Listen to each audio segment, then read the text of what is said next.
پیارے دوستو، بلا شبہ اللہ تبارک و تعالیٰ نے اس دنیا کا آغاز اپنے سب سے پہلے نبی حضرت آدم علیہ السلام سے کیا۔ حضرت آدم علیہ السلام کے بعد ان کے بیٹے حضرت شیث علیہ السلام منصب نبوت پر فائز کیے گئے اور حضرت ادریس علیہ السلام تیسرے وہ نبی ہیں جن کو اللہ تبارک و تعالیٰ نے اپنے خاص بندوں میں شامل فرمایا اور منصب نبوت پر فائز فرمایا۔ پیارے دوستو، آج کی اس ویڈیو میں ہم آپ کو بتائیں گے کہ حضرت ادریس علیہ السلام کون تھے اور حضرت آدم علیہ السلام کی اولاد میں سے یہ کس کے بیٹے ہیں اور کس طرح حضرت ادریس علیہ السلام نے دنیا کی مشکل ترین تبلیغ کی اور کس طرح دنیا کی سب سے خطرناک مخلوق کو دعوت حق کی طرف بلایا اور اللہ تبارک و تعالیٰ کا پیغام پہنچایا اور کس طرح حضرت ادریس علیہ السلام کو موت کے بعد دوبارہ زندگی دی گئی اور حضرت ادریس علیہ السلام آج بھی زندہ ہیں، لیکن کہاں پر ہیں؟ پیارے دوستو، ان تمام تر سوالات کے جوابات قرآن و حدیث کی روشنی میں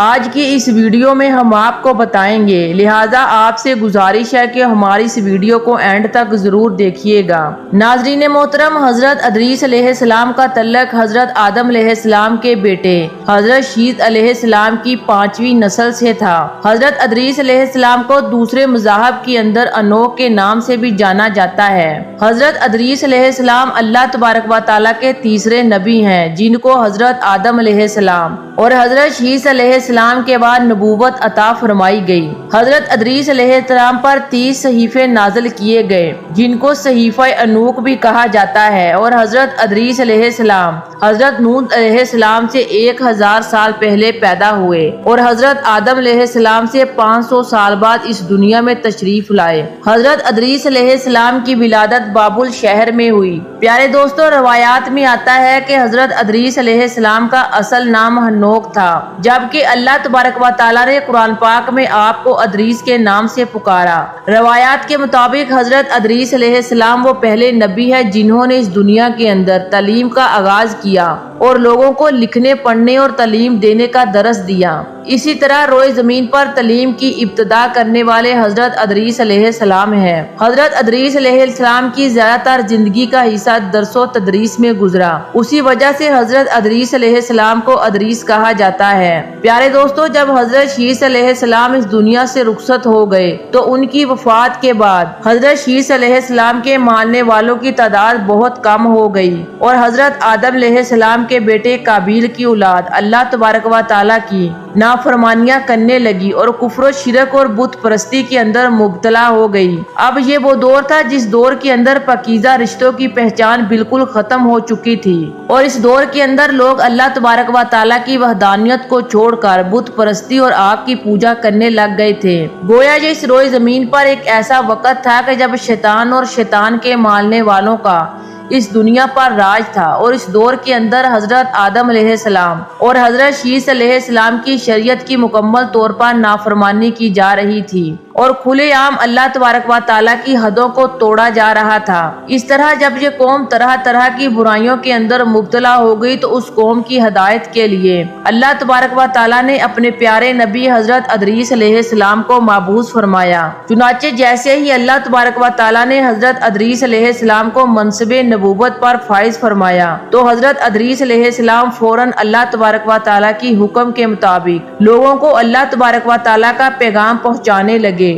اور ہدایت کی دعوت دینے لگے، لیکن یہ بدبخت قوم اس قدر گناہوں کے اندر مبتلا ہو چکی تھی کہ حضرت ادریس علیہ السلام کی تبلیغ ان کو انتہائی ناگوار گزرتی۔ چنانچہ جب حضرت ادریس علیہ السلام اپنی قوم کو حق کی دعوت دیتے اور اللہ تبارک و تعالیٰ کی وحدانیت کی طرف بلاتے تو یہ لوگ حضرت ادریس علیہ السلام پر طرح طرح کے ظلم و ستم کرتے، ان کو طرح طرح کی اذیتیں دیتے۔ اس طرح جب یہ قوم حد سے زیادہ حضرت ادریس علیہ السلام پر ظلم و ستم کرنے لگی تو حضرت ادریس علیہ السلام تنگ آ کر بابل سے ہجرت کر گئے۔ چنانچہ اس وقت حضرت ادریس علیہ السلام اور جو لوگ حضرت ادریس علیہ السلام پر ایمان لا چکے تھے یہ تمام کے تمام لوگ بابل سے مصر کی طرف روانہ ہو گئے اور وہاں جا کر دریائے نیل کے کنارے آباد ہو گئے۔ یہ علاقہ بابل سے بھی زیادہ سرسبز و شاداب تھا۔ پیارے دوستو، اللہ تبارک و تعالیٰ نے حضرت ادریس علیہ السلام کو اس قدر علم عطا فرمایا تھا کہ حضرت ادریس علیہ السلام اس دور میں بولے جانے والی ہر ایک زبان کو جانتے تھے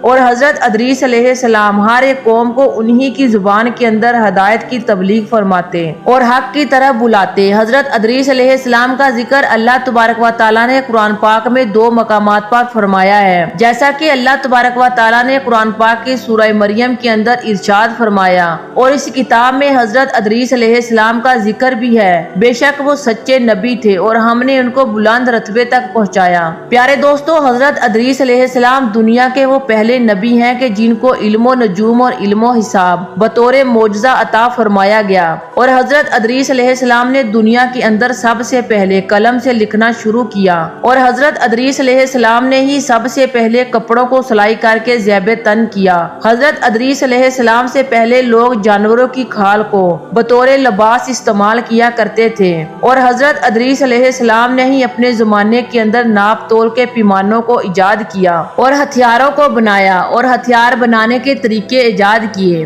حضرت ادریس علیہ السلام نے سب سے پہلے ہتھیار بنا کر بنو قبیل سے جنگ کی۔ پیارے دوستو، اس طرح اللہ تبارک و تعالیٰ نے حضرت ادریس علیہ السلام کو بے شمار ایسے علوم سے نوازا تھا کہ جن کے بارے میں کوئی تصور بھی نہیں کر سکتا۔ بعض روایات کے اندر آتا ہے کہ حضرت ادریس علیہ السلام اکثر آسمانوں کی سیر کے لیے جایا کرتے تھے، کیونکہ آپ علیہ السلام کی ایک فرشتے سے دوستی تھی، اور یہی وجہ ہے کہ حضرت ادریس علیہ السلام کی روح بھی چوتھے آسمان پر قبض کی گئی۔ پیارے دوستو، اب بات کرتے ہیں کہ حضرت ادریس علیہ السلام کی موت کس طرح ہوئی۔ تو حضرت ادریس علیہ السلام کی موت کے بارے میں 2 طرح کی روایات ملتی ہیں۔ پیارے دوستو، قرآن پاک کی سورہ مریم کی آیت نمبر 57 کے مطابق اللہ تبارک و تعالیٰ نے حضرت ادریس علیہ السلام کو بلند مقام پر اٹھا لیا تھا۔ یہاں سوال یہ پیدا ہوتا ہے کہ یہ بلند مقام کیا ہے؟ تو اس کے بارے میں مفسرین لکھتے ہیں کہ اس سے مراد جنت ہے، اور بعض مفسرین لکھتے ہیں کہ اس سے مراد دنیا کے اندر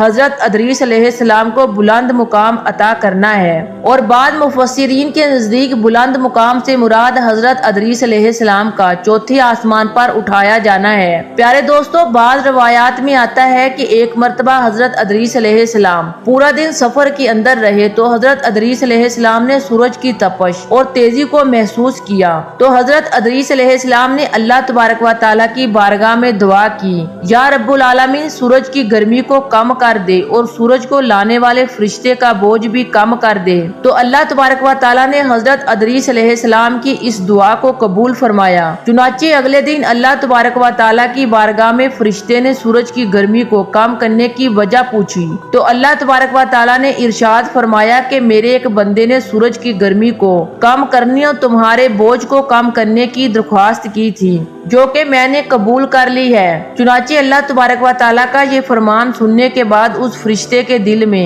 حضرت ادریس علیہ السلام کے لیے محبت پیدا ہو گئی اور حضرت ادریس علیہ السلام سے دوستی کرنے کا شوق پیدا ہو گیا۔ چنانچہ وہ فرشتے اللہ تبارک و تعالیٰ کی اجازت سے حضرت ادریس علیہ السلام کی زیارت کے لیے پہنچا۔ اس طرح جب فرشتہ حضرت ادریس علیہ السلام کے پاس آیا تو حضرت ادریس علیہ السلام نے اس فرشتے سے کہا، تم ملک و موت علیہ السلام سے کہو کہ وہ میری موت کے اندر تاخیر کر دے، تاکہ میں اللہ تبارک و تعالیٰ کی زیادہ سے زیادہ عبادت کر سکوں اور اللہ تبارک و تعالیٰ کا شکر گزار بندہ بن جاؤں۔ تو فرشتہ حضرت ادریس علیہ السلام کی بارگاہ سے عرض کرنے لگا کہ ایسا ممکن تو نہیں، لیکن میں آپ کے لیے حضرت ملک الموت علیہ السلام کی بارگاہ میں سفارش ضرور کروں گا۔ پھر حضرت ادریس علیہ السلام اس فرشتے کے ہمراہ آسمانوں پر چلے گئے اور اس فرشتے نے حضرت ادریس علیہ السلام کو طلوع آفتاب کے مقام پر چھوڑ دیا، اور وہ فرشتہ حضرت ملک الموت علیہ السلام کی بارگاہ میں حاضر ہوا اور حضرت ادریس علیہ السلام کی سفارش کی۔ تو حضرت ملک الموت علیہ السلام فرمانے لگے کہ کسی کی موت میں تاخیر کرنے کا اختیار میرے پاس نہیں، لیکن میں تمہیں تمہارے دوست کی موت کا وقت بتا سکتا ہوں تاکہ وہ موت سے پہلے تیاری کر لے۔ پھر جب ملک الموت علیہ السلام نے نظر ڈالی تو آپ نے دیکھا کہ حضرت ادریس علیہ السلام کی زندگی کا وقت ختم ہو چکا ہے اور آپ کا نام زندہ لوگوں کی لسٹ میں موجود نہیں۔ اس طرح جب یہ فرشتہ حضرت ادریس علیہ السلام کے پاس پہنچا تو اس نے دیکھا کہ حضرت ادریس علیہ السلام فوت ہو چکے ہیں، اور ایک دوسری روایات کے مطابق حضرت ادریس علیہ السلام کی وفات کچھ اس طرح ہوئی کہ ایک مرتبہ حضرت ملک الموت علیہ السلام حضرت ادریس علیہ السلام کے پاس آئے تو حضرت ادریس علیہ السلام نے ملک الموت علیہ السلام سے فرمایا کہ میں موت کا ذائقہ چکھنا چاہتا ہوں اور میں دیکھنا چاہتا ہوں کہ آپ روح کس طرح قبض کرتے ہیں اور موت کے وقت انسان کو کتنی تکلیف ہوتی ہے۔ تو اس وقت ملک الموت علیہ السلام نے حضرت ادریس علیہ السلام کی اس خواہش کو پورا کرنے کے لیے حضرت ادریس علیہ السلام کی روح کو قبض کر لیا اور پھر کچھ دیر بعد اللہ تبارک و تعالیٰ کے حکم سے حضرت ادریس علیہ السلام کی روح کو واپس لوٹا دیا اور اس طرح حضرت ادریس علیہ السلام موت کا مزہ چکھنے کے بعد دوبارہ سے زندہ ہو گئے۔ اس کے بعد حضرت ادریس علیہ السلام نے جنت اور جہنم دیکھنے کی فرمائش کی تو اللہ تبارک و تعالیٰ کے حکم سے حضرت ادریس علیہ السلام کو جہنم اور جنت کی سیر کرائی گئی۔ جب حضرت ادریس علیہ السلام جنت کے اندر داخل ہوئے اور اللہ تبارک و تعالیٰ کی نعمتوں کو دیکھا تو حضرت ادریس علیہ السلام اللہ تبارک و تعالیٰ کی نعمتوں کو دیکھ کر بہت خوش ہوئے۔ اس طرح حضرت ادریس علیہ السلام جنت کی سیر کر رہے تھے تو حضرت ملک الموت علیہ السلام آپ کی بارگاہ میں عرض کرنے لگے کہ اے اللہ تبارک و تعالیٰ کے نیک بندے، اللہ تبارک و تعالیٰ کے نبی، آپ دنیا کے اندر اپنے مقام پر واپس لوٹ جائیں۔ تو اس وقت حضرت ادریس علیہ السلام نے فرمایا کہ میں اس جنت کے اندر ہی رہنا پسند کروں گا، کیونکہ اللہ تبارک و تعالیٰ کا حکم ہے کہ ہر جان کو موت کا مزہ چکھنا ہے۔ تو اللہ تبارک و تعالیٰ کا یہ حکم پورا ہو چکا اور میں موت کا مزہ چکھ چکا، اور اللہ تبارک و تعالیٰ کا یہ بھی فرمان ہے کہ وہ جسے جنت میں داخل کرے گا تو دوبارہ اسے جنت سے نہیں نکالے گا، لہٰذا میں جنت میں ہی رہنا چاہتا ہوں۔ تو اس وقت اللہ تبارک و تعالیٰ کی طرف سے ندا آئی کہ حضرت ادریس علیہ السلام کو جنت ہی میں رہنے دیا جائے، کیونکہ ان کی قسمت میں یہی لکھا تھا۔ اور اللہ تبارک و تعالیٰ نے ارشاد فرمایا کہ یہ سب کچھ میری ہی رضا سے ہوا ہے، ان کو یہی پر رہنے دیا جائے۔ پیارے دوستو، اس طرح حضرت ادریس علیہ السلام کو مرنے کے بعد دوبارہ زندہ کر دیا گیا، اور حضرت ادریس علیہ السلام دوبارہ زندہ ہونے کے بعد اللہ تبارک و تعالیٰ کی رضا کے مطابق جنت میں تشریف لے گئے۔ امید کرتی ہوں آج کی ویڈیو آپ کو پسند آئی ہوگی۔ ویڈیو کو لائک اور شیئر ضرور کیجیے گا۔ اسلامک ویڈیو دیکھنے کے لیے ہمارے چینل کو سبسکرائب کریں اور بیل آئیکن کو ضرور پریس کریں تاکہ ہر نئی آنے والی ویڈیو کا نوٹیفیکیشن سب سے پہلے آپ کو ملے۔